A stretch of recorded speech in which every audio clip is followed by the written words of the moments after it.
চলো প্রথমে একটা মশলা বানিয়ে নিই। গোটা জিরে, গোটা ধনে, গোটা গোলমরিচ, শুকনো লঙ্কা 4-5টা, আর হচ্ছে দারচিনি, লবঙ্গ, এলাচ।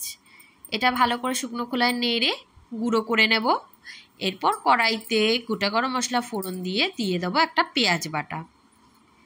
কি বানাচ্ছি সেটা সব শেষে বলছি, আশা করি তোমরা নামটা দেখে বুঝতেই পেরেছো। তো পেঁয়াজ বাটাটা একটু ভাজা ভাজা হলে, পেঁয়াজের কাঁচা গন্ধটা চলে গেলে দিয়ে দেবো ধুয়ে রাখা চিকেনের টুকরোগুলো, দিয়ে ভালো করে কষিয়ে নিতে হবে। মানে ভাজা ভাজা করে নিয়ে ঢাকা দিয়ে কষাতে হবে যাতে চিকেনের জল বেরিয়ে আসে। বাটারটা দিতে ভুলে গিয়েছিলাম তেলে, তাই এখন অ্যাড করে দিলাম।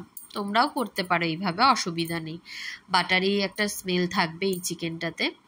তো ভালো করে কষে নিলে চিকেনের গোলাপি ভাব গিয়ে যখন সাদা হয়ে যাবে, জানবে চিকেন ভাজা হয়ে গেছে। এখানে দিয়ে দিলাম আদা, কাঁচা লঙ্কা আর রসুন বাটা, দিয়ে ভালো করে কষবো লবণ দিয়ে। ঢাকা দিয়ে কষিয়ে নেব।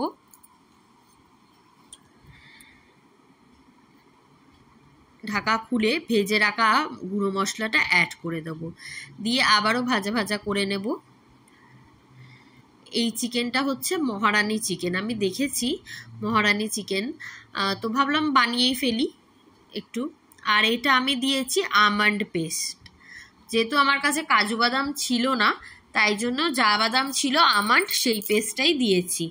তোমরাও চাইলে কাজু বাদাম কিংবা আমন্ড পেস্ট দিয়েও বানাতে পারো, আমন্ড পেস্ট দিয়েও খেতে দারুণ হয়েছিল। অবশ্য করে ট্রাই করে দেখো। আর মিক্সারের জার ধোয়া জল দিয়ে দেবো, বেশি জল লাগে না এটাতে।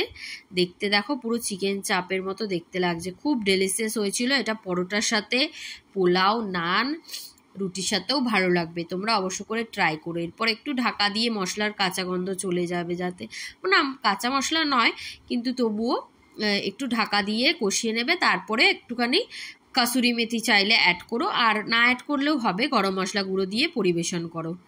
আজকের